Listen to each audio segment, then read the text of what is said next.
उपराष्ट्रपति एम वेंकैया नायडू ने कहा कि सूचना युग में छात्रों में सही मूल्य होना और भी जरूरी है। हार्टफुलनेस पर अखिल भारतीय निबंध प्रतियोगिता का शुभारंभ करते हुए उपराष्ट्रपति ने सरकार, परिवार, गुरुजनों, शिक्षण संस्थाओं, स्वयंसेवी संस्थाओं से आग्रह किया कि वो विद्यार्थियों के जीवन में नैतिक मूल्यों की शिक्षा पर महत्व दें।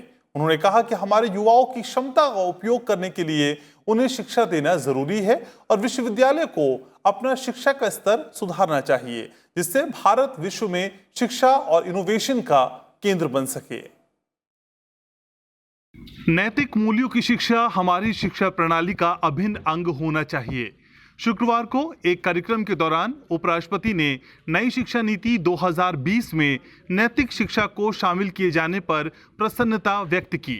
उन्होंने कहा कि नैतिक शिक्षा प्राचीन काल से ही हमारी शिक्षा पद्धति का अभिन्न हिस्सा रही है।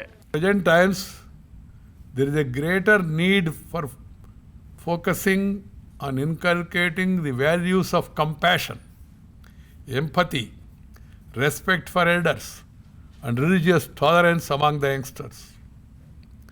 This is also time for us to return to our roots and draw upon the wisdom of our traditional methods of teaching and learning to rebuild the foundations based on universal values. उपराष्ट्रपति Heartfulness पर अखिल भारतीय निबंध लेखन के online शुभारंभ के अवसर को संबोधित कर रहे थे। इस प्रकार के कदमों की सराहना करते हुए उपराष्ट्रपति ने कहा कि ऐसे आयोजन युवाओं को सोचने के लिए प्रेरित करते हैं, जिससे वो अपने जीवन को सार्थक, सकारात्मक बना सकें। And education is the key to fully leverage this demographic dividend.